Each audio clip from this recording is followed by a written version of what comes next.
Welcome to another edition of Motorsports Magazine, joined now by sportsman driver Jimmy Bushy, the driver of the number 11 in the JNS Still Sportsman class. And Jimmy, so far 2010, pretty good start for you on the season. Of course, there was the disappointment a couple of weeks back in the tech area. Why don't we talk about that first? I think that would also help clear the water a little bit, so to speak, but you were found guilty with a carburetor violation. Tell us what happened in that whole deal. Yeah, very disappointing for my fans, for everybody. When I bought the spec motor from Airborne Racing, I purchased the carburetor not knowing that it wasn't illegal.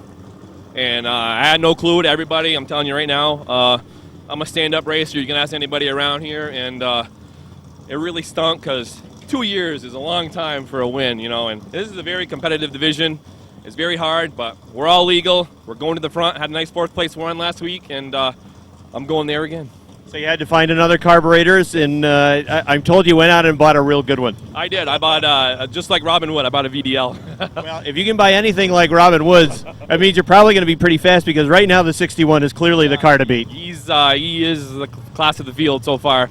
I think I can stay with him on the outside. I like to get a chance to try that again, like the first week. Well, Robin seems to be somebody who's really fast down on the inside.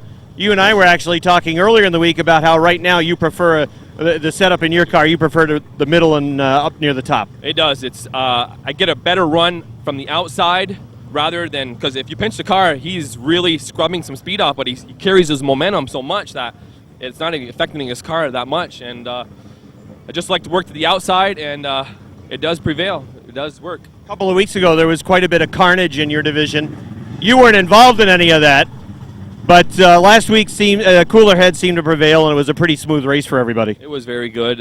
Mike had a meeting before to talk with all the sportsman drivers and clear everybody's head and start on a ground zero basis, and a lot of handshaking going on, and I think it paid off. You know what? In this division, you gotta respect your drivers. You know, you gotta respect them from going on the outside, from standing on the inside. Not that he's going to touch you and put you in the wall. There's a lot of give and take, and you got to know when to back off, and it's very, very competitive. I love it. If there isn't that respect, it can get pretty expensive darn quick. No doubt about that. So let's see, goals for you. Obviously, the disappointment with the disqualification, that cost you, points-wise, you ended up with 0 points for the night. Right now, not saying anything, but so that's right. Right now, you would be in that second spot. But still, I mean, 2010 seems to be a whole lot brighter than what 2009 was. I mean, 2009 was a real struggle with the handle of the car. Yeah, we bought a car from Kevin Booten, and it was a brand new car. Nothing against Kevin. Sold a real good car. It just wasn't up to my status of driving. You know what? I don't like to pinch the car, and we tried springs and setups, and ended up getting fractured my shoulder blade in that, in a very, very bad accident. And brought out Old Faithful.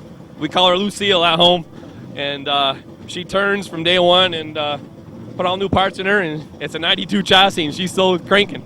How old is Lucille? 92. Oh boy! So you've had a few laps on this car. Yeah, I have like 4 wins with this baby. Yeah. So what is it about Lucille that makes her such a nicer car to drive? I don't know. It's more comfortable, and I don't know. It's a kingship, you know. I don't know. It's hard to explain. How long was Lucille sitting in the barn? Like a whole season. Oh boy! Yeah, and I brought her out just for the last 3 races of last year: 3rd, 5th, and a 4th. You know, Jimmy, sometimes when you leave the car in the barn that long, it'll get a little unhappy with you. But this car has come right back, and 2010's going pretty good for you, and we wish you continued success. Thank you a lot, Rob. Way to go, Motorsports Magazine. That's Jimmy Bushy, everybody. Stay tuned. More Motorsports Magazine's coming right up. We'll stay in the sportsman division and talk to Rick Frenier, who is right near the top of the points. He's the driver of the number 77. He's from Schuyler Falls, and 2010's off to a pretty good start. You've got 1 win already in 3 races, and things are looking up for you and your race team. Yeah, I spent a long time in the winter in the garage. Bucko Brenham put a clip on it for me, and that helped the car out. And it seems to be going well. I found some numbers I like, and the car seems to stay with me through the whole race. Rick, a lot of the drivers are always chasing the setup in your sportsman division. One guy who's set up down on the bottom is Robin Wood. A lot of the other drivers, we just talked to Jimmy Bushy. He said his car seems to like it in the middle and up near the top of the racetrack. How about yourself? What have you found with the setup on your car? My car kind of likes it in that second groove too. I get on the bottom, I feel that I pinch it off way too much, and I haven't really got quite brave enough to get to the third lane on the outside. But if I can stay in that center lane, I can really get the car rolling in through the corners. Plus, nobody's in your way right there. Everybody's fighting for the bottom all the time, and it's a lot better to stay out of everybody else's way. Hey, you know, I always like the nickname Slick Rick, but it's actually Sick Rick. Now, where'd that come from? Well, that come back. Now, keep it clean, Rick. Keep it clean. There's nothing dirty about it. I've raced three-wheelers for a long, long time, and I used to race, as a matter of fact, against Matt Woodruff. 1995, and I'm not bragging, but I was the fastest man on a 1995, or 85, 250R liquid-cooled three-wheeler. I was like indestructible on one. They couldn't stop me. They tried several times and couldn't do it. And that's where they started calling you Sick Rick? Yeah, because they used to have this race, what they called the Gamblers Race, up in Moore's Forks, and they'd race us backwards on the motocross track, and all them guys didn't like the jumps because they were straight up on that side and not sloped. And I used to hit them in third and fourth gear and pass people in the air right over tops of their heads. You have to be certainly pleased with the way things have started out for you this season. Like we said, you have the win. You're sitting right now second in the point standings. Do you think realistically this is something that's going to continue for you during the course of the season, sitting right near the top, at least in the top 5? Every night I talk to myself about it before I go to bed. I want to keep cool out there, don't get mad, and whatever the car wants to give me, it's going to give me, and I got to finish the race is the key to it all. If I can do that, I think I can stay right up in the top 5. And I know something else you and I were talking about, and that is money is also a key to this sport. And I know you've got some sponsors on board, and you'd like to thank them. Yeah, I got to thank Michigan's Plus, G&L Construction, Douglas Industries, and most of all, I got to thank my wife and my daughter for putting up with it all, and my wife puts out quite a bit of money for this thing, too. She works 2 jobs and keeps me rolling. Well, we wish you continued success. You're off to a great start. Let's hope for you and your fans it continues. Thank you very much. That's Rick Frenier, everybody. Stay tuned. More Motorsports Magazine's coming right up. Welcome back to Motorsports Magazine, joined now by the winner last week in the Keysville Napa Auto Parts Mini Modified Division. Got his first win of 2010. Here's Keysville's Randy Martin. Randy, pretty good success last week with your number 77. I know you've been fairly busy here in the early going. You've also had some races down at Albany, Saratoga, where you've been unstoppable. But has that been a little bit too busy at times for you, running down there Friday nights and then back here on Saturdays? Yeah, definitely. We were going down there Friday nights. We'd come back up here for Saturday, and then we also had my son's go-karts on Sunday, so it was really playing a toll on us. Kind of got sickening fast, but we just wanted to make an appearance there. We're going to make appearances other places too, like Frogtown, which is actually Mohawk International, and we're also going to go to Devil's Bowl at least once. So what will you go play on the dirt with? What will you have when you go over to Hogansburg? We're going to bring, I don't know what car we're going to bring. I got my car, and then I got my backup car, so I don't really know what I'm going to bring, but they don't really care down there. They have low car counts, so they're happy to see anybody. They don't turn anybody away. You have to do a lot to the car or tweak a few things to get it set up on the dirt? Pretty much just tires is all we change. Put some different tires on it. It's a lot different than asphalt. I still don't have the hang of it, but it's a good time. Car counts are good this year in the Mini Modified Division. We've seen feature events typically with car counts 25 plus. So that means you've got to have your car really going pretty strong through practice and have to have everything all set with 25 plus cars in the starting lineup. Yeah, definitely. We got the handling down, which is the main thing, and I think we're doing good right now. You know, still early in the season, a lot could happen. Last year I totaled the car, so I mean it could happen. You never know. So we're hoping for the best, but you always got to expect the worst. Randy, there's been a little controversy, may be the wrong word, but at least there's been some chat on the internet about Rick Donor and Steven Brissett and the cars that they have and the setup that they have. You have any thoughts on Rick Donor and Steven Brissett and those race cars? Well, I know that Rick built both of the cars, and personally I just think that Rick did his homework, and a lot of people that seem very concerned about his cars should, I think, put as much work into their own cars as he puts into his, and maybe theirs will be just as fast. He spends a lot of time researching, and he's got his stuff together. He's been doing it for a while, so I mean, he's the kind of guy where if you ask him questions, he'll help you, but if you're going to talk crap behind his back, I don't think he's going to want to lend a helping hand. And last week you were able to beat those 2 race cars, although Rick was not involved with the finish, but Steven Brissett was. So knowing how fast those 2 cars have been, and yet there you are able to take the checkered flag last week, that must have felt pretty good. Yeah, it definitely felt great. They're very fast. I'd say that we're probably just about equal. I mean, they might be a little faster than me, but we work on the car all week, and bring it back and hope for the best, and that's all you can do. As you look at things, what seems to be the difference between the half dozen to 10 guys that can run up front and contend for a checkered flag versus some of the other teams that are, fighting it out in the middle of the pack? Can you put a finger on it? I mean, is it one thing? Is it a bunch of things? I know you obviously you only control your own race car, but at the same time, you're a pretty smart guy when it comes to this division. What might be the difference? I don't know. Probably like I said earlier, homework. You got to do your homework and work on your cars. You can't load them on the trail. You can't finish 12th, go home, load it on the trailer, leave it there all week, bring it back, and think you're going to win a race, because you're not gonna. So if you want to be up front, you got to work on the car. If you got a car that'll run up front, you don't really have that much work to do, but you got to nut and bolt it so you can prevent things falling apart, breaking. You got to maintain them.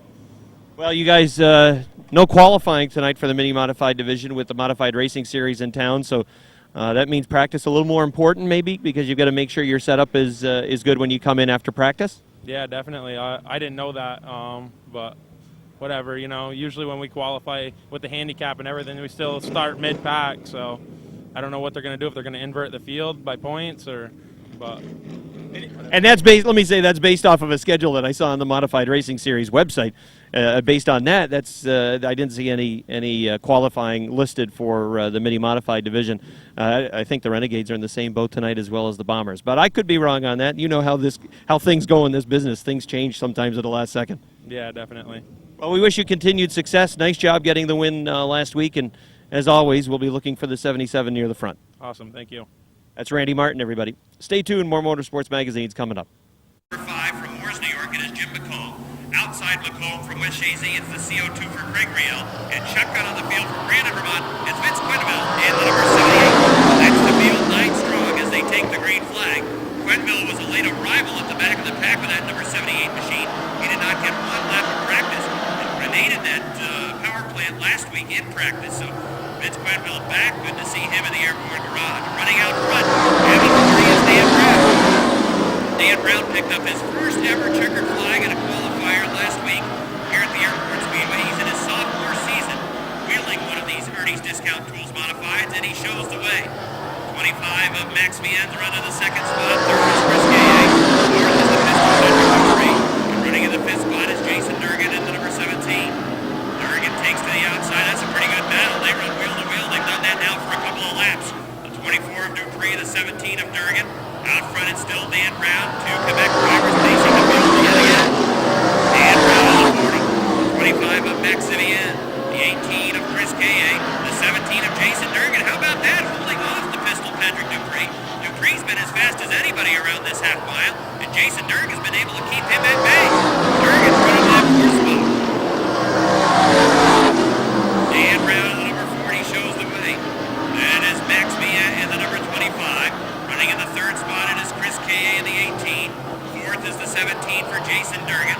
Running in the 5th spot, it is the pistol Patrick Dupree. Don Scarborough has been very strong here in 2010. Seems to be off the pace. He's lagging back in the 6th spot, about to lose that position to Craig Riel with the CO2. Then Jim McComb with the 5 and the 78 for Vince Quenneville. Race out front. Dan Brown right up the Max Vienne. Vienne looks to the outside. Trying to go forward right now at the top of turn number 2. Gets a real good run on top of the racetrack. They run wheel to wheel for the lead into the 3rd turn.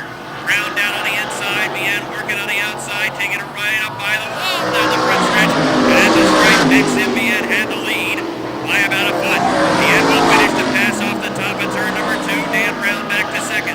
Jason Durgan is 3rd now. 4th is Chris Kaye in the 18. That's the pistol Patrick Dupree running in the 5th spot for the Saranac Country Store.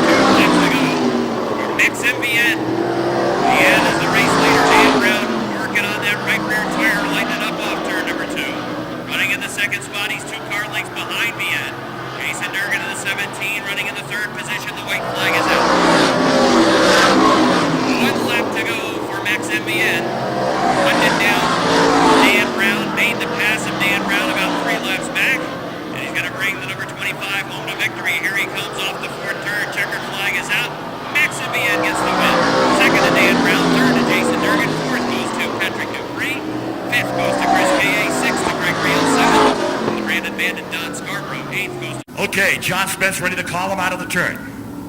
The motors come alive now. They get on the hammer. Here they come. Pounding the pavement here at Airborne. The green flag in the air. And down into turn number 1, it'll be a battle for bragging rights in Swansea. One in Mass, one in New Hampshire. As Rob Goodenough in the Hampshire Lumber, Jackson Energy 1 New Hampshire goes to the outside. Todd Anarumo pulls them between 3 and 4 and leads the parade down the front straightaway. There's Jacob Dorr to the bottom, the Sanford, Maine driver. He is a mechanical engineering student at the University of New Hampshire. Runs in 3rd spot. David Cramner, Wall Stadium veteran, New Jersey-based operation. He is running in the 4th spot. And then we've got Joe the Jet Doucette with Bobby Brown all over him, trying to find a way by on the outside. They go nose to tail into turn number 3. Anarumo looks like he's got himself a fast race car here tonight at Airborne. And the 1 New Hampshire, Rob Goodenough, tries to reel him in. They've just given it to the Speedway. This is the second qualifier for the Modified Racing Series, which will go 100 green flag laps here tonight. Weekend 2010. Anarumo's getting a good run off that second corner. Goodenough trying to catch up to him. The car length's behind him down that back straightaway. Rob looks low this time. Thinking down the front chute. Drive is very complimentary. Airborne Speedway. Gernhardt off the racetrack in car number 21 keeps his racer going. And off into the number 1 corner he goes. We are halfway. You can see the 1 New Hampshire is right there knocking on the door on that previous lap. It was right on Anarumo's bumper coming down the front straightaway. Again, he looks low. Pulls in behind. The Olympics free service number 12. Anarumo gets a better run off the second corner. Good bite there in that number 12 car on the second turn.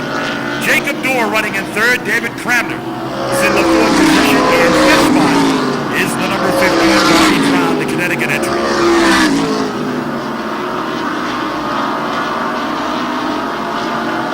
Todd Anarumo taking over the driving chores. His dad, Vinny Anarumo. The winner with this series is Seacon Speedway, their home-based racetrack down in Massachusetts. Todd looking right at home here in 2010. There's going to be 2 laps to go at the stripe. 2 to go.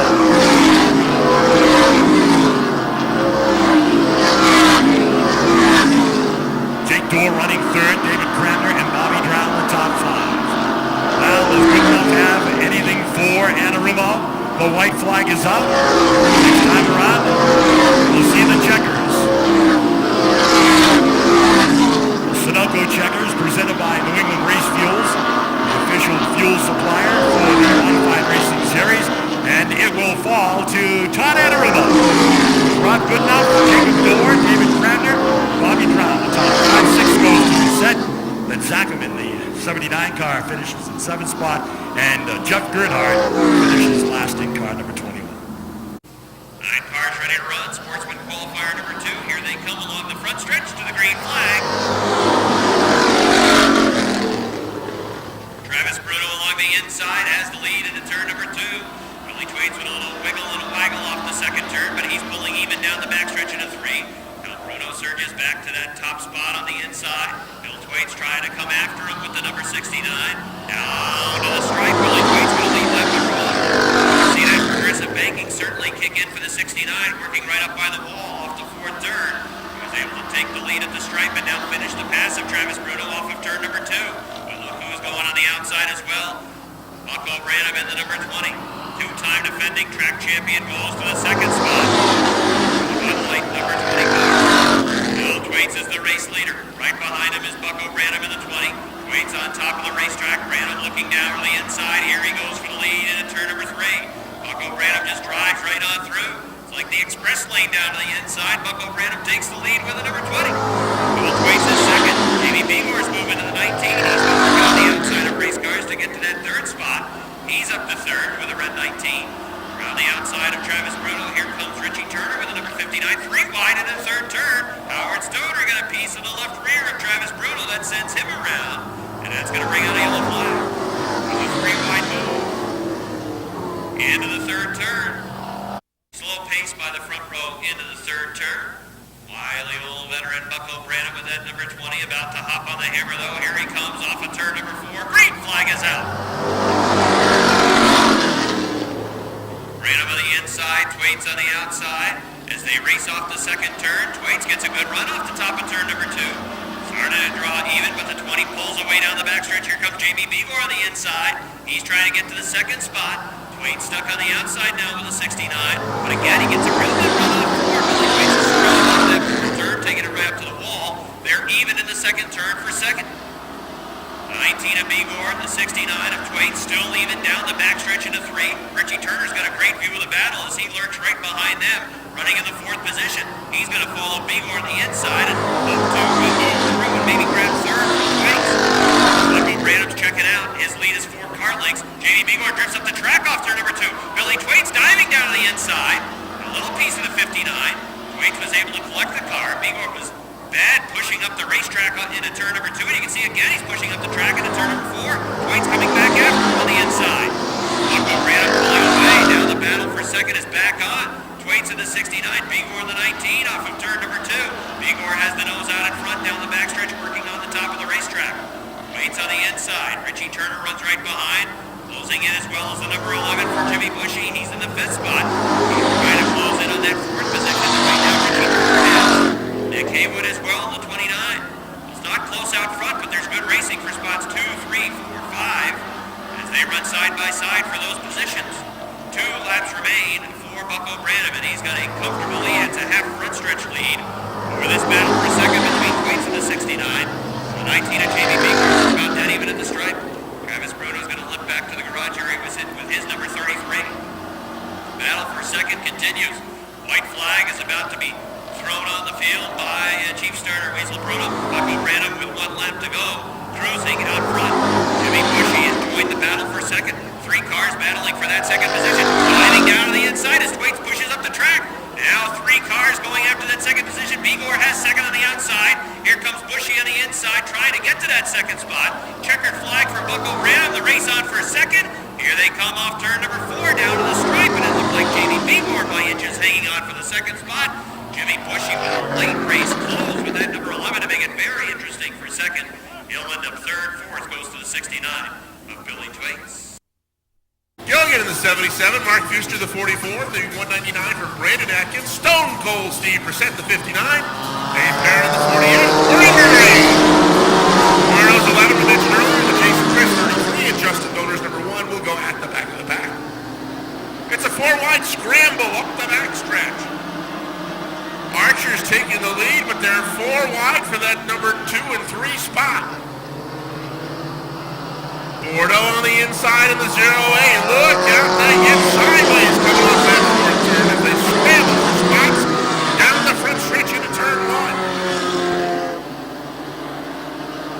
Archer continues to lead the way, but some of the faster cars starting to close in from the back of the pack as they're 4 wide into the corner. Everybody's scrambling to make it through. Contact, left side, right side, but they're all going straight. Archer, your leader. Speedy Brissett on the inside in the 0-3, looking for room up the backstretch. And here comes Chris LeVere with a 4-wide moving to the corner. LeVere in the far outside tries to make it stick. They'll be 3 wide as they come off turn 4. Up front, Speedy leads the way. Archer in the middle, Brissett in the far outside. Real takes the 2 back to the garage area.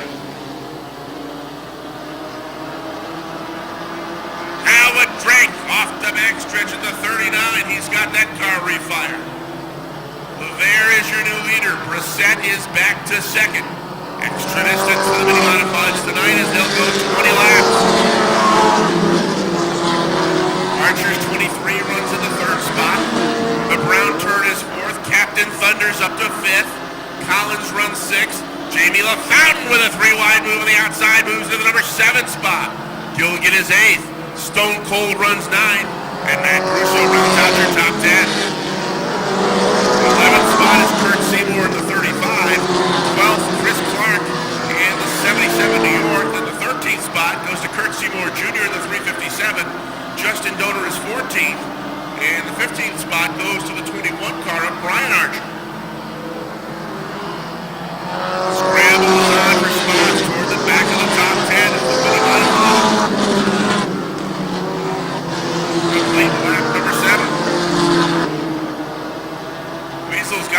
breakaway signal up. Perhaps they're not going to go 20 laps tonight, Rob. Donor brings the one back to the garage area. It's been a tough season for the one car. Mechanical problems continue for Justin Donor. Three-car breakaway at the top. LeVere in the 4, Brissett in the 03, and Captain Thunder in the 95. It's a good gap back to the battle for the number 4 spot. Collins has it. There's 3 cars lined up behind him that want to take it away. Here comes Gilligan to take his shot. Stone Cold Steve Brissett going to follow Gilligan into the 77.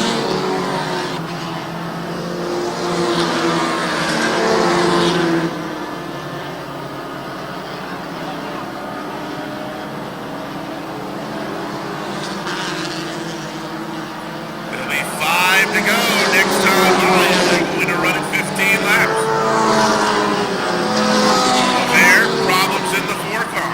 He's going to head back to the garage area. Now it's Speedy in the 03 and Captain Thunder in the 95. Donor on the inside, Brissett on the outside. They continue to run side by side up the backstretch. Gilligan has taken the 3rd spot in the 77. And here comes the 59 for Stone Cold. Steve Brissett moves alongside Collins. He'll take 4th, dropping Collins back to the number 5 spot. Bobby LeVere was kicking up the dust on the backstretch, but he's got that car going straight. Rick Donor in the 95 is taking the lead up the backstretch. Caution flag is out. We've got the 26 of Matt Brusso slow at the top of turn number 4. Donor 95, Brissett 03, Gilligan 77. Here they come back to the green flag. At 59 of Stone Cold Steve Brissett right in the mix as well. Jamie LaFountain looking at a 3-wide move as they come off turn number 2 and race up the backstretch. Chris Clark 77 is on the move there, 3 wide to circle the 59 car. Donor still leads it. He's got a car length advantage on the 59 on the 03 of Speedy Brissett. Gilligan way by the 03 car. He now looks to the inside, and Martin's going to take that number 2 spot. Brissett tries to come back on the outside, sticks his nose in front as they go into turn 3, but Martin coming right back on the inside to stick his nose in front of the battle for the number 2 spot. Rick Donor is your leader in the 95. It's Martin and Brissett together. And Steven Brissett in the 59 and Chris Clark in the 77. Those top 5 cars, they'll open up 5 car links on the Jamie LaFountain number 20. He runs by himself in that 6th spot. Bobby LeVere is 7th. Here comes the 23 of Archer, moving into the 8th spot. We'll drop Bordeaux back to 9. Contact, and Bordeaux is off the track in turn 4. Up by the top of the wall, they'll try to get that car refired, but it's not going to happen. The brown turd gets flushed at the top of turn 4 and brings out caution flag number 2. This main event for the Keysville Napa Mini Modifieds. Back to the green, it's Donor on the inside and Gilligan on the outside. Side by side in the turn. Gilligan actually sticks his nose in front, but Donor comes right back as they head up the backstretch. Stone Cold is in the number 3 spot in the 59. We got a car spinning on the backstretch. The Brusso 26 is involved, as is the 35 of Kurt Seymour. Mark Fuster's 44. Slow on the backstretch. 26 continues. Seymour's okay in the 35. Fuster hobbling around the top of turn number 4, and that's going to bring out yet another caution flag. Bobby LeVere is 7th. Kurt Seymour Jr. is 8th.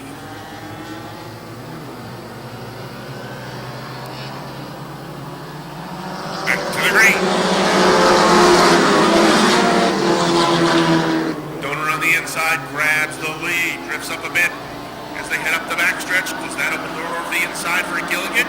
Just a bit. Here he comes to the inside, but has to back off as Donor shuts the door. The 95 car looks like it got just a bit of a push. Comes off the corners. Fast car, the 77 and the 59 running behind it. Now Donor opens up a couple of car lengths as they head up the backstretch. Gilligan settles into that number 2 spot. Stone Cold is 3rd. Chris Clark 4th. And Speedy Brissett runs 5th.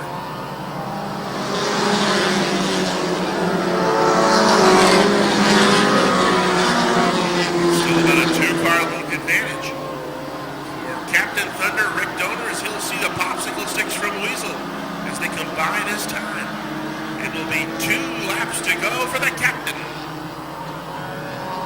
Trouble in turn 3. It's Chris LeVere with problems with the four-wheel.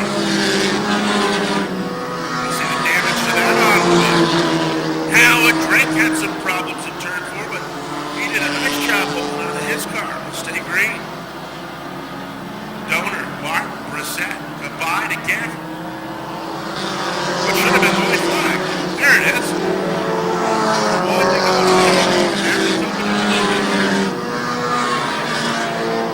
Gilligan trying to hold on to the second spot. He's got 2 car leads on Steve Brissett. A good battle is for the fourth spot with Chris Clark and the 0-3. Checkered flying is out. Rick Donor wins it. Randy Martin gets second. Steve Brissett gets third. Chris Clark fourth. Third spot will go to the 3. Speedy Brissett. And the 8 for Don Brissett, and shotgun on the field is 61 for Dan Dubuque. That's the field. Green flag. Extra distance line for the first brothers in the Renegade Division. Freeman Sawyer taking the lead from the outside of row number 1 off of turn number 2. This division well known for its parity. 3 events so far this season. 3 different winners, and they're 3 wide up and down the field battling for division as they complete lap number 1 up of turn number 4. 3 wide racing for the third spot. Mark Kieran threading the needle trying to get to third. Roger LaBounty works on the outside. They're 3 wide right behind them, racing for about the 7th spot. Chad Provost is coming through with the number 6. 3 wide now for second. Sawyer down the inside. LaBounty working the rim on the outside. 1 car, the 8 retiring back to the garage. The 69 of McDaddy now breaking right up against the wall of the fourth turn. He's sideways. Now trying to gather at the top of the second turn. That pins the 43 of Josh Terry. They'll both lose spots as they get on the binders. Here comes the field plowing through on the inside. 25 of Kevin Booten making a move. 4 wide running. The points leader's on the rim. Working the outside of his brother. 11 of Lance Raptoy back down of it. Here comes behind his brother Dave Raptoy, the number 21. Points leader way outside with that number 11 car. Out front is the safe place to be. Right now that's where Robbie Favreau is, but he's way off the pace. Favreau has slowed in turn number 4. Here comes the 60. Roger LaBounty's the new race leader. Right front. Down 27. Oh, it's not flat. It's gone. Right front. And here comes the field. Slow pace into turn number 4. Come along the front stretch. Green flag. And Rudolph out front. The outside of row number 1. Taking the lead away from Roger LaBounty, who drifts up the track at 2. Here comes Keith O'Neill with the 0. O'Neill moving to the inside of the number 60. Keith O'Neill going for the second spot on the inside off of turn number 4. He's to second. Right up against barely avoiding that exit off the wall off of turn number 4 by inches. Keith Pelkey is sideways with a 24 off the second turn. Down the backstretch, Keith O'Neill is closing in on the 6 of Chad Provost. Running third is LaBounty in the 60. Closing in on him is the 25 of Kevin Booten. And looking to the outside, he moves over to the outside of the racetrack. Now he goes down to the inside. That car pushes off the track. If Booten goes to the outside, he could be in a precarious situation, but he's going to go to the outside now for third. Keith O'Neill is looking for the lead. Here comes Keith O'Neill to the inside, trying to make a pass on Chad Provost for the lead. It's a drag race down the front stretch for the lead, and Chad Provost. That's why about 3 feet at the stripe. Keith O'Neill is not to be denied off turn number 2. He's got the lead. Chad Provost runs in the second spot. Kevin Booten is moved to third. Keith Pelkey is starting to run on the outside. Here he comes up to the 4th spot. Keith O'Neill is the race leader. Chad Provost is back in second. Back to Kevin Booten in third. Keith Pelkey runs to the 4th spot with a 24. Then Roger LaBounty is 5th. He's feeling the heat of Lonnie Rivers. Rivers the number 7 moving through on the inside. He'll take that 5th spot away from LaBounty. Drop kicking him back to the 6th spot. Don Franklin to the 69 trying to get to LaBounty. Making play for that position. Front 7 car running single file and side by side racing 3.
out. Keith O'Neill's lead is about 6 car lengths over Chad Provost. Continues to work, and then number 25 around the 6. He doesn't find it soon. He's going to be busy holding off the 24 and the 7 for the 3rd spot.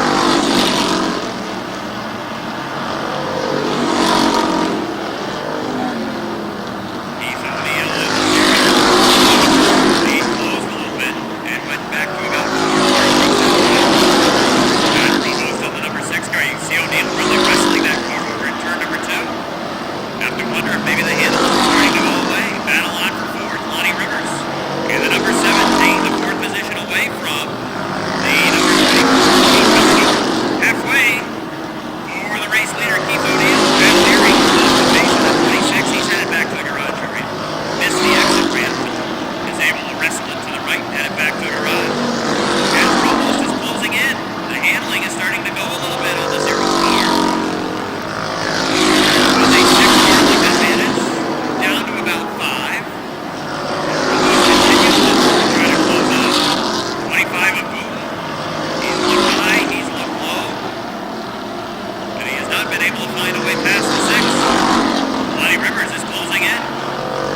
Leader moving to around Dave Drake, number 3. 17 left, showing for the lead. Keith O'Neill around Dave Drake. Chad Provost with number 6 continues to hang on to the 2nd spot. 3 cars battling for that 2nd position.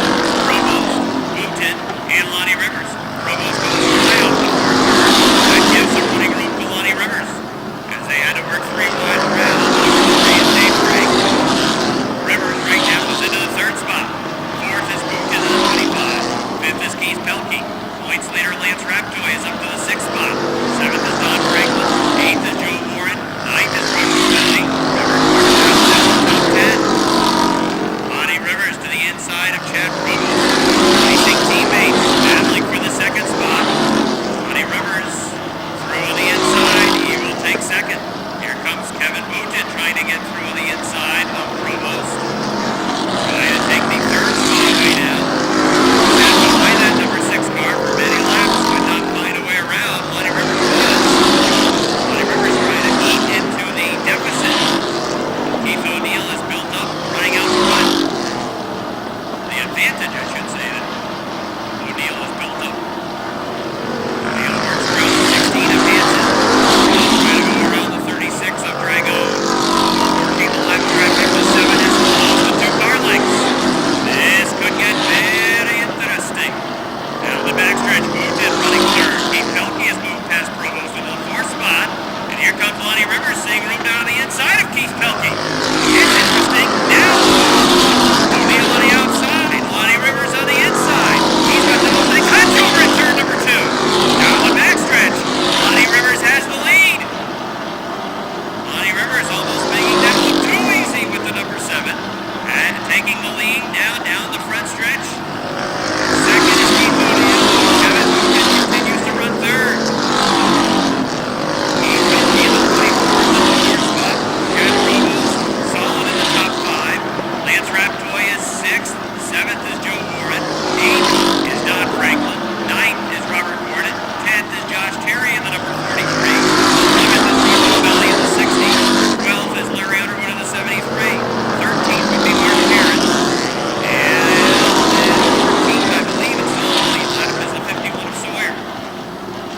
1 car length advantage for Lonnie Rivers, the 2-time defending track champion. Has one win on the season.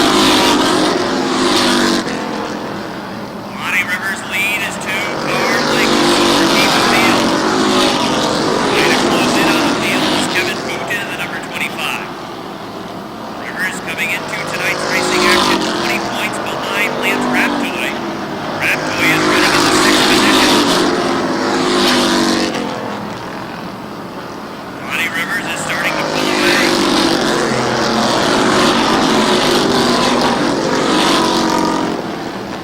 If they finish this way, the lead for Raptoy would go from 20 points over Rivers down to 6. Lonnie Rivers building the lead down the stretch. He is up to 4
Nice round of applause for Kevin Booten, who brings the 25 home in the number 3 spot tonight.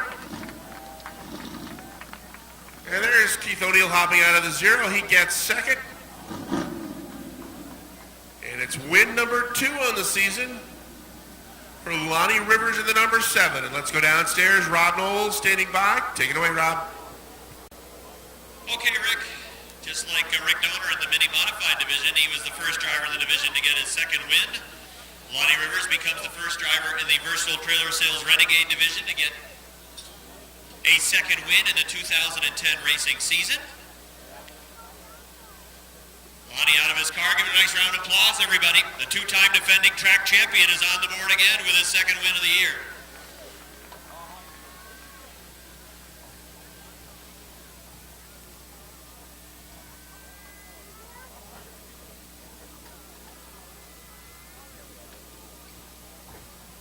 All right, congratulations. You're the first guy in the division that is known for its parity to get his second victory of the season. And it looked as though when you moved to the second spot, there was about a 5 or 6 car length disadvantage as you were behind Keith O'Neill.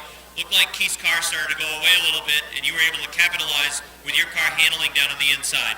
Yes, sir. My car was handling very good on the top or the bottom tonight. I was able to come underneath a lot of good cars tonight. Thanks to Leon and Uncle Mike and all my guys, Jerry. Everybody helps me with the car every week. We set the car up, and this has probably been the best week of the cars ran. Lonnie, you're always known for your consistent finishes. You always haven't had the greatest number of victories, but you've already hit the board with 2 this season, so you have to feel pretty good about how things are going. Yes, sir. Last year we had 3 wins, shooting for hopefully we can beat last year's record, and hopefully along with the wins, maybe another title will come with it.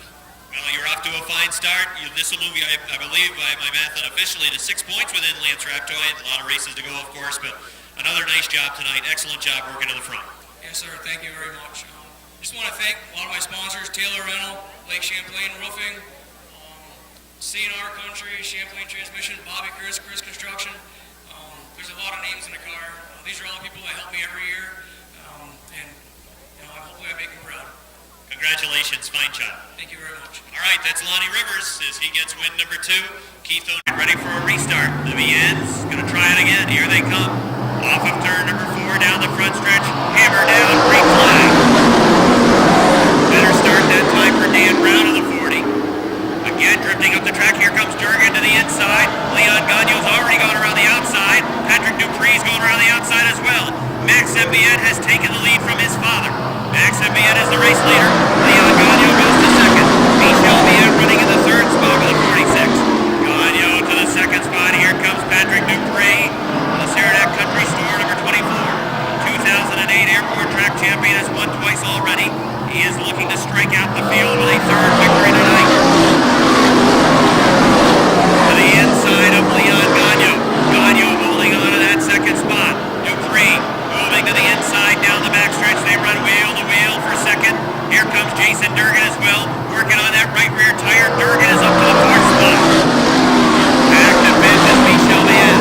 Max Mbiet holding the lead out front. Patrick Dupree goes to 2nd. Leon Gagno runs 3rd with a 4. 4th spot is the 17 for Jason Durgan. 5th is Michel Mbiet, running in the 6th position. It's the 1 New York for Greg Atkins. Brandon Bandit Dog scored all the way up to 8th. 9th is the 40 of Dan Brown. Chris K.A. runs in the 10th spot. Pat Dupree is right off the back bumper. Max Mbiet running a higher line. Patrick Dupree has sunshine down on the inside. At the stripe, it was still Max Mbiet. But the 24 of Dupree is there on the inside. Powering off turn number 2. Mbiet got off the right side of the racetrack, on the right side tires off the track, and Patrick Dupree is able to take the lead. Right at the halfway point of the feature event, Patrick Dupree takes the lead away from Max Mbiet. Mbiet running in the 2nd spot. Leon Gagno running 3rd. Jason Durgan 4th. So running wheel to wheel for the 5th position. Greg Atkins around the outside. Atkins wrestling the 5th position away from Michel Mbiet. Michel Mbiet is now 6th. How long? Brandon Bandit Don Scarborough has been our charger in this division again tonight. He has picked up a lot of spots, charging from deep in the pack. He is in just outside the top 5 right now. Running in the 6th position. Patrick Dupree is checking out.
right, ready for a single file restart. Patrick Dupree is on the gas. He wants to go. There's the green flag.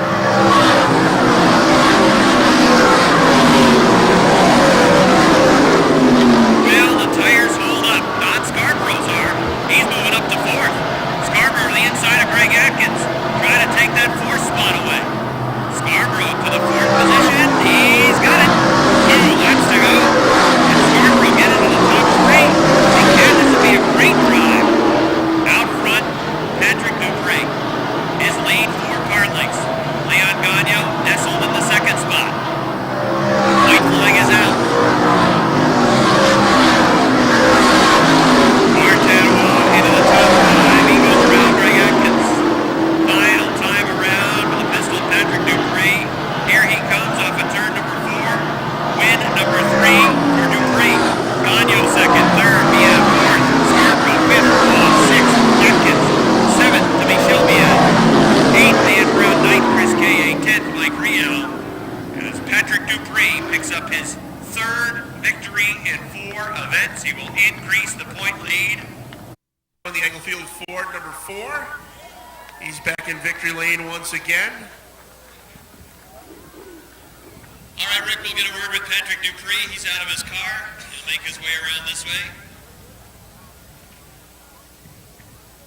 Well, one of the big issues tonight, Pat, it looked like it was a little bit of an issue for you too. Tire wear in the right rear. A lot of guys were cooking the right rear tire. Tell us about your race car and the handle as it worked through the 30 laps. I think this is the first time I got out of the car here where I haven't been out of breath. It was just, the handle's so good I could just, cruise around the corners. But the heat was definitely a factor. I mean, the motor was still getting a little warm, and I think that's the reason why the tires are blistering up. It's just so hot out. But it stayed underneath us all night. It was, after that last caution, it was just perfect. One of the things that we've talked about during the race, this is the first race that you guys have run a feature event with the sun still up, and that certainly has increased the track temperature. Is that what you would attribute to all the tire wear that different teams saw during the race? Yeah, I'm pretty sure that has a lot to do with it. It heats up the asphalt and it just gets that much more slick. There's a lot of guys out there that were loose, and our ability to stay down on the bottom is what got us to the front. Our guys did an awesome job. We were loose today too, and they just tightened it right up to right where it needed to be, and we could drive underneath everybody. So hats off to them. 3 and 4 events, Pat. Your team's very focused. You're very focused, and right now you're kicking butt. Yeah, we like to keep it that way. So we're going for it. All right, congratulations on that 3rd win already. Nice job. Okay, thanks. Patrick Dupree with his 3rd win of the season. Still hammering at it here. McKennedy going to the inside of Anaruba. Nothing doing there. Todd does a nice job. There goes McKennedy to the bottom now. McKennedy makes a pin on the inside around 3 and 4, and John McKennedy goes to 2nd. Penix figuring he's going to try the same. But he just crosses behind the Anaruba between 1 and 2, and Todd's able to stabilize. So does McKennedy have anything for Hinckley? He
Okay, 26 laps to cover, race fans.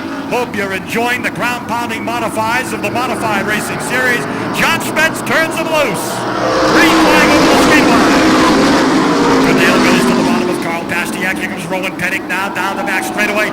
Pennick trying to get that top spot as they go into the turn. Hinckley does not want to give it up. Side by side out of turn number 4. We got a good old battle out of the number 4 corner down the front straightaway. We got a new leader. Rowan Pennick takes over the top spot here. Lap number 75. Pennick. Jarvis running in 3rd. 4th is Goodale. 5th is Carl Pastiak. Kenny Barry is in 6th spot. And Rumo 7th. Bobby Drown. Then Stephen Massey in the 13. Nose to tail down the front straight off. Does anybody have anything for Pennick? Pennick fast here in practice this afternoon. And he is undoubtedly fast here. So, we got action over in the number 2 turn. Around goes, let's see, Jimmy Dolan in car number 69. And Jimmy Kuhn, the USA Speedway winner last July. He's a huge Philadelphia Eagle and Philadelphia Philly fan as well. All righty, here they come. Green flag back in the air. Craig race down the front straightaway. Eagerly trying to work up top. Look at Dwight right there with the number 28. They slow through the corner. They get on the hammer down the back straightaway. Stephen Massey to the inside of Drown. That punted Goodale to the top of turn number 3. Down the chute they come, past the axle close spot. Kenny Barry's got a solid 5th place going in the number 2 car. Pennick, Hinckley, Jarvis, Carl Pastiak, Kenny Barry, Todd Anarumo, the top 6. Oops, around goes Bobby Drown. We got a collision out here in the front straightaway. Goodale's involved. Drown came around, don't know how it happened. The 15 car, Massey's involved in the 13. Shelley Perry's involved in the 76. Norman Wren, the 53. Max Zackham in the 78. And I think Jacob Dorr just got on the binders to avoid the carnage over there. And we can anticipate the rolling thunder to rumble out of turn number 4. As John Spence sets up to wave them out of the corner. Here they come. Green flag. Jarvis to the bottom of Pastiak as they battle for the number 3 spot. Hinckley in hot pursuit of Rowan Pennick. Down the back straightaway they go. Anarumo's to the outside of Barry. Good battle going on there. Barry goes to the bottom between 3 and 4. Up tight down the front straightaway he comes. Behind Pastiak, Anarumo fights back on the outside in car number 12. So it'll be Rowan Pennick atop the field. 2nd, 3rd Jarvis, 4th Pastiak, and Barry settles into the 5th spot in the number 2 car. Lap number 79 on the board here for Rowan Pennick. Hinckley. He looked low that time off the corner. Les could smell it. But Pennick, getting that heat back in the tires, is able to hold them off. Back in those tires for the number 25. Tell this time as he went through that 1st and 2nd turn. Staving off the efforts of Les Hinckley, the 06.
backstretch over Sean Duquette with the number 18. And it's a good gap back to the battle for third on the racetrack. One's starting to make some headway now. He's moved to the inside line. He's picked off Rick Frenier. He's about to get Richie Turner as well. That moves him to the 8th spot, so he's picked up a couple of positions. Bucko Branham, the race leader, is about to encounter the back of the pack, the 56 of Casey St. Clair, and the 93 of Chris Frenier. Bucko is just picking him up and putting him down. The battle for third continues to be side by side, and still about a 7-foot advantage for Jamie Begor at the stripe. Nick Haywood in the 29 continues to work pretty well down on the inside. Begor prefers to run on that top line around the racetrack, working the middle and top. Coming off of turn number 4, taking advantage of the progressive banking, and that allows him to hold on to that second spot. Bucko goes around the 93 of Chris Frenier. Sean Duquette can just about barely see him now. He is still in the middle of the backstretch by the time Bucko is already entering turn number 3. The battle between Haywood and Begor continues to run neck and neck. Almost even that time. It was still Begor on the outside. The slower car of St. Clair is down on the inside of the track.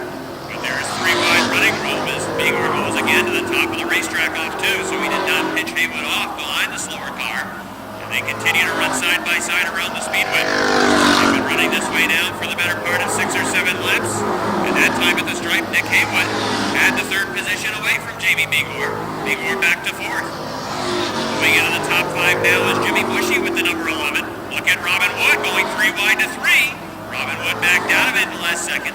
Jim Bushy in the number 11 spot has Finn. The number 11 car rather has Finn. 6th is Robin Wood in the 61. Running in the 7th spot, Tyler Terry in the 44, and Bill Thwaites back in 8th with the number 69. Robin Wood starting to move now from the middle of the pack, but Bucko Branham is out of sight. He's going to put a lap on Nick LeBoy. Haywood in the 29, Begor in the 19, still with a pretty good battle ongoing for the 3rd position. Sean Duquette feeling no pressure running in 2nd. He's just focusing on his marks, trying to hit the line. Meanwhile, the Bushy Wood train trying to chase down the Haywood Begor train that is right in front of them. And I believe they're slowly getting it. Approaching the lap number 20 mark. Bucko Branham crosses the start-finish line. He's in turn 1 as Sean Duquette exits turn number 4. So it's a full front stretch lead. Bucko Branham in the number 20. Duquette running 2nd, free and clear of any traffic. Nick Haywood running 3rd. Jamie Begor in the number 19. He's working down on the inside now. Robin Wood has moved past the number 11 of Jimmy Bushy, so Wood is into the 5th position with inside 5 laps remaining. Jimmy Bushy is 6th. 7th is Tyler Terry. 8th is Billy Thwaites. Richie Turner is 9th. And Rick Frenier rounds out the top 10. Front stretch lead for the Bud Light 20. Taylor Rental 18 of Duquette running in 3rd. Jamie Begor going back to the outside. Nick Haywood trying to hang on to that 3rd spot. Robin Wood right there in the 61. Throw a blanket on the 3 cars that are racing for 3rd. Haywood in the 29, Begor in the 19, going back out there after the tires cool a little bit, and now he has 3rd at the stripe. Jamie Begor back to the 3rd spot by 2 feet. Nick Haywood comes back after Robin Wood looking for an inside line, but it's not there. Haywood has run pretty strong on the inside. Now Robin is going to go to the outside. Jamie Begor has completed the pass to get to the show spot with inside 2 laps remaining for the leaders. Bucko Branham works traffic in turn number 3. Sean Duquette has a clear track in front of him in 2nd. Jamie Begor running 3rd. Robin Wood around Nick Haywood to 4th. White flag is out for Bucko Branham. Bucko Branham hits his marks off turn number 2. Jamie Begor hanging on to that 3rd spot, trying to deal with Nick LeBoy in the 96. Bucko Branham can just about post home from here. That was an easy one. Bucko Branham gets the win with the number 20. Here comes Sean Duquette off of turn number 4. He'll finish 2nd. Jamie Begor brings it home 3rd. Robin Wood 4th. 5th to Nick Haywood. 6th Tyler Terry. 7th to the 11 of Jimmy Bushy. It was close for 8th between the 69 of Billy Thwaites and Richie Turner. And at home in convincing fashion, it was a full front stretch victory for Bucko Branham tonight. Sean Duquette running to the second spot, and Jamie Bigor with a late race rally to third with the number 19.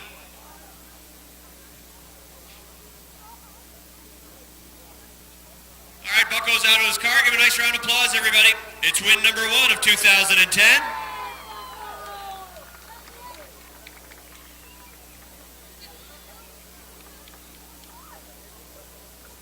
All right, here he is. Well, I know it's been frustrating the first 3 weeks of the season for you. You put a lot of time, a couple of weeks back, into repairing the race car. But tonight, you got to the front fairly early. And from there, I guess it was probably a case of you hitting the marks because the car really seemed to be pretty hooked up for you. Yeah, we knew the car was fast in the heat race and practice. I mean, we played it a little bit this week, but the last couple of weeks, it was a little redemption for the last couple of weeks. I mean, it's been tough. I've been wondering if it was me or just my luck. So everybody told me, my wife and mom told me to stick with it. And I guess it ended up good. Well, it certainly was a convincing win tonight. Sean Duquette wasn't in the same postal code by the time the race was done. You moved to the front pretty quickly. You started up near the front because of some of the bad luck that you've had. But down the stretch, lap traffic didn't seem to be any trouble. It was just a race that you were in full control of. Yeah, guys are great with lap traffic. I mean, none of them even raced me at all. I appreciate that too. Yeah, I can't believe we won on Casella night. That's a great thing. And I kind of wish we'd have won on Marshall's night last week. But I got to thank everybody that helps me. I mean, they helped me out a lot. Appreciate it. Congratulations on your first win in 2010. Yeah, and I'd like to say this is in memory of Audrey Haywood. She passed away this week, and the Haywood family is a really good friend of mine, and it's too bad. Very nice gesture on your part. Nice job. Thank you. All right, that's Bucko Branham, everybody. Here come the Bombers. They're underway. Good jump for Collins on the 22. He will shoot out into the lead and bring that inside row right with him. 23 car did not want to fire, and April was dropping to the back of the pack. And inside row made some huge gains on lap number 1. Collins leads it. Desitel runs second. That's a good battle for the number 3 spot. 11 of Whalen, the 63 of Gadway. The 72 of LaGrave is right there. Here comes Laporte in the move of the 45 car. They're 3 wide into turn 3. A superstar runs next in the 75.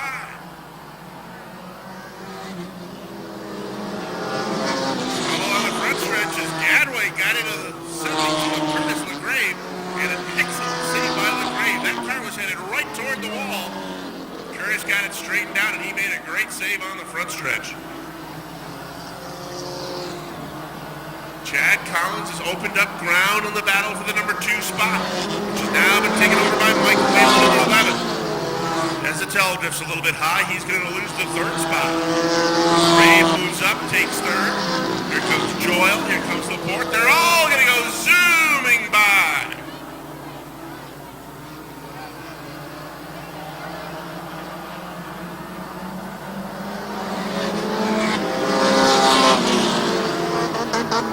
Quickly now, Whalen closes in on the Collins 22.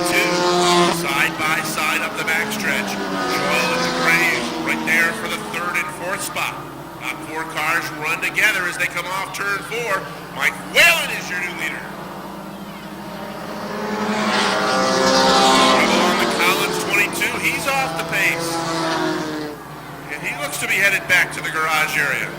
Up front, and that's Bill Joyle in the 57 going by Whalen. And we got another lead change.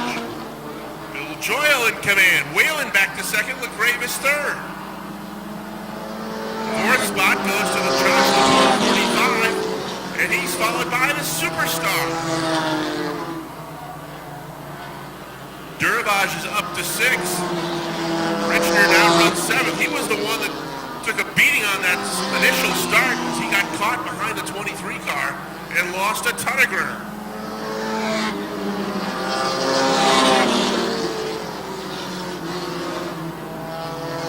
Top 7 cars run single file as they head up the backstretch. As they approach the halfway point of this final event of the evening. Joyle, 5-car length advantage over the 11.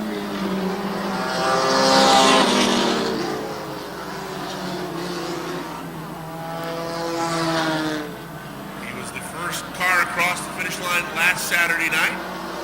Car was disqualified over in the tech line. He's got everything straightened out this week and running back in the front once again. Let's hope. As he pulls away from the 11 of Whalen. Here comes Curtis LeGrave to the outside of the 11 car. He looks to make a challenge. At the same time, he's going to have to hold on to the board of the 45 who looks to the inside. Halfway. 10 down, 10 to go for Joyle. Lead is now 7 or 8 car lengths on the second place battle between Whalen and the 11. LeGrave in the 72, Laporte in the 45. There's a couple car lengths back to another 3-car battle with the Superstar, Durivage, and Richner.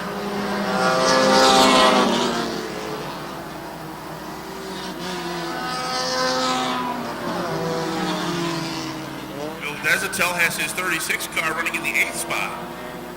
9th is the Gadway 63, and Daniel LaFord runs 10th in the 55. Well, working his way through lap traffic. Zigzags his way around the 99 car, which goes a little bit too high off turn 2 and kicks up the dust. He's got it back on the racetrack and will stay green.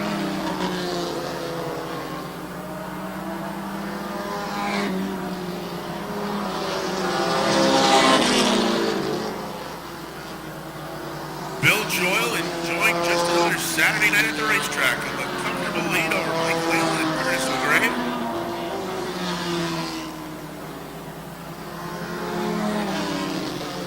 Josh Laporte and Cody Myers continue to battle for that number 4 spot.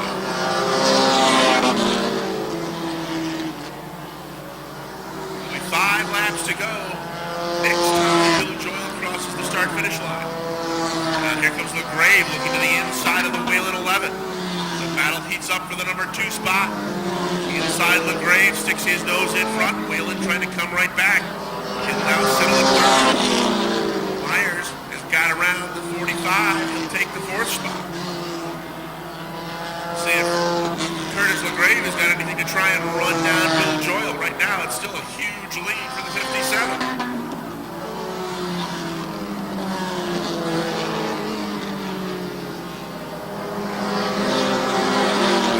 Lap number 16, and the battle right now is strictly for the place and show positions. Myers closing in on the 11 of Whalen. He looks to take the 3rd spot.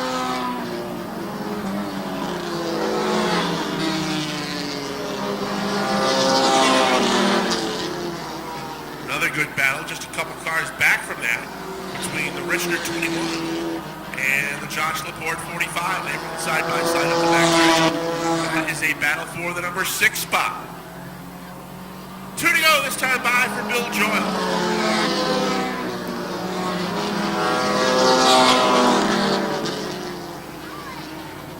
Josh Laporte, right front tire flat on the 45 car. He is headed back to the garage area.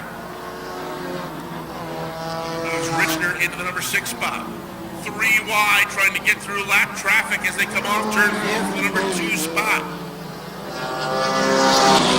Grave on the inside, Bordeaux's in the middle, outside is Whalen. White flag is out, Bill Joyle is going to win it. Who's going to finish 2nd and 3rd? Right now, the 11 has moved into the 2nd spot. Whalen will finish 2nd.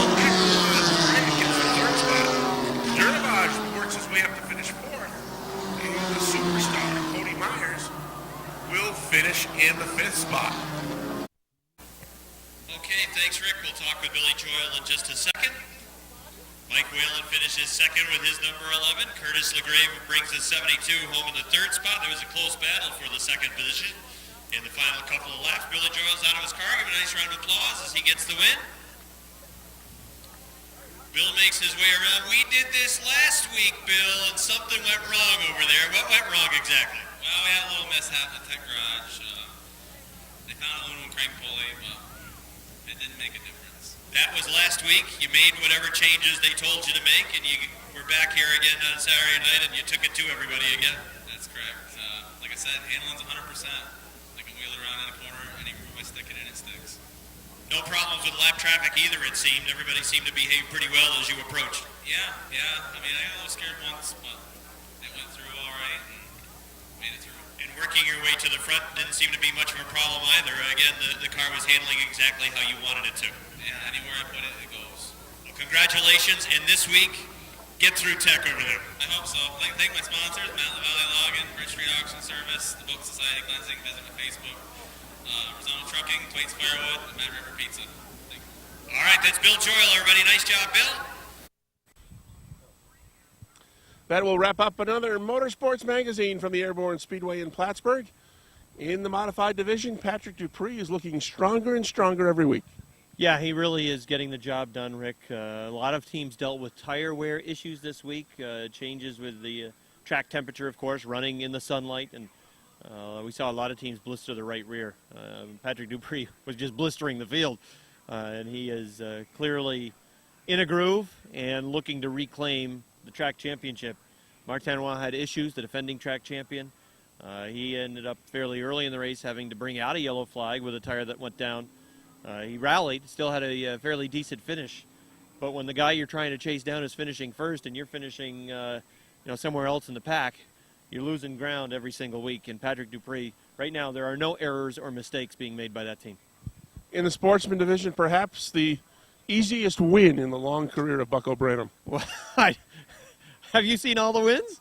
Most of them. Well, that's true. You've been here a long time, too. But Bucko Branham was able to work to the front fairly early, at a good starting position based on some of the misfortune that he's had through the first 3 weeks of the season. No misfortune tonight. He got to the front early, and it was pretty smooth sailing from there on out. And he talked about in Victory Lane how the cars that he was putting a lap on were no problem whatsoever. They really did a nice job staying out of the way, and he was able to win by a full front stretch, convincing win.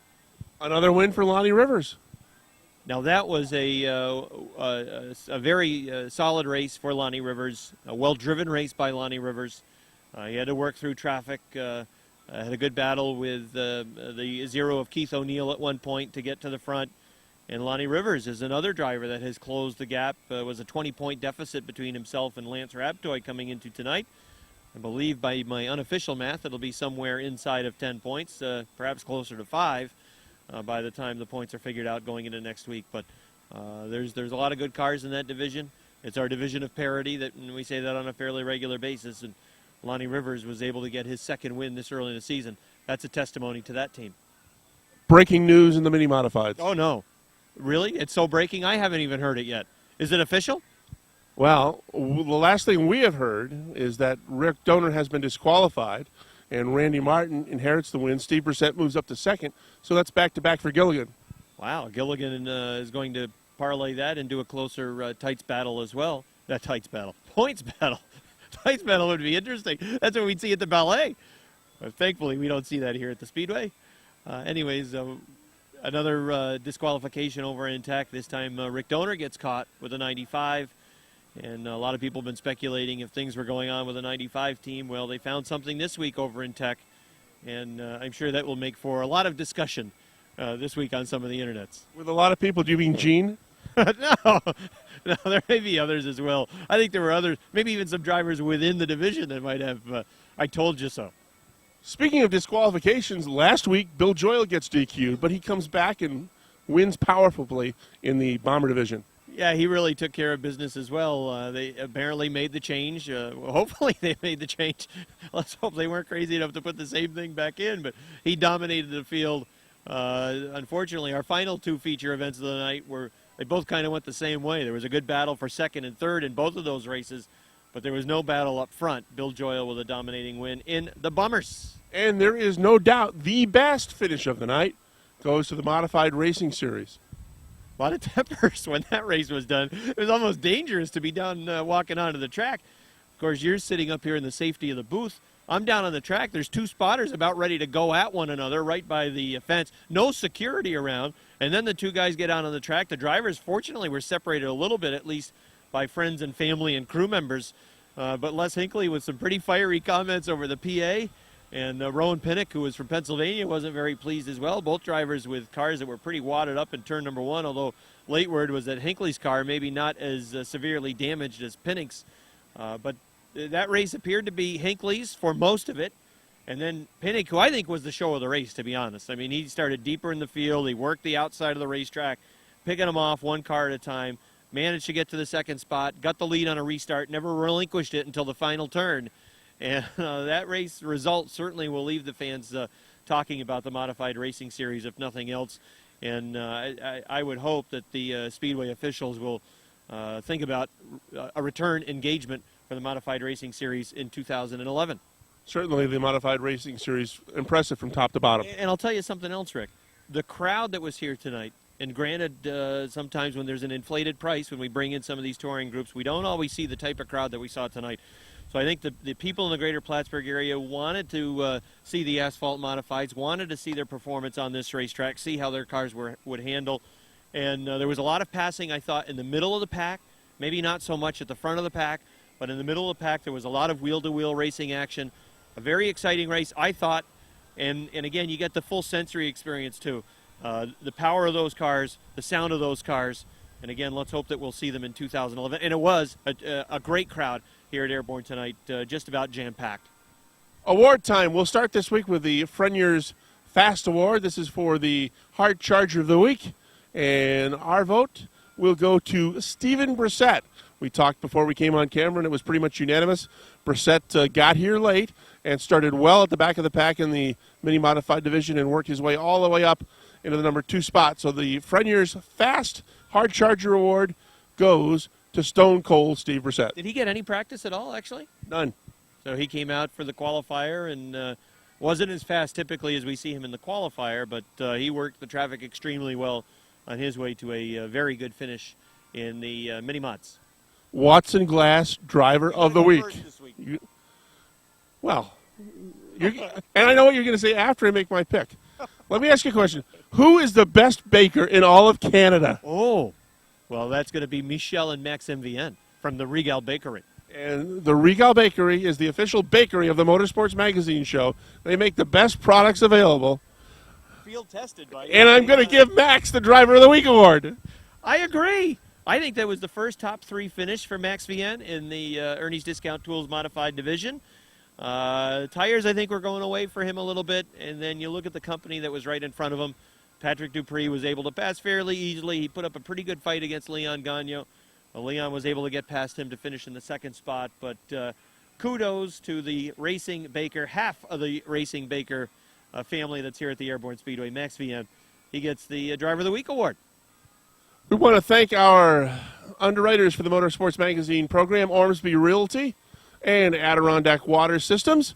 Thanks to Gene Gagne from OutsideGroove.com for providing our video, and Brian McBride from Plattsburgh.com, as well as the folks at Charter Cable, and Time Warner, Calvin Castine from Hometown Cable. For Rob Knowles, I'm Rick Knowles. Until next time, have a good week, everybody.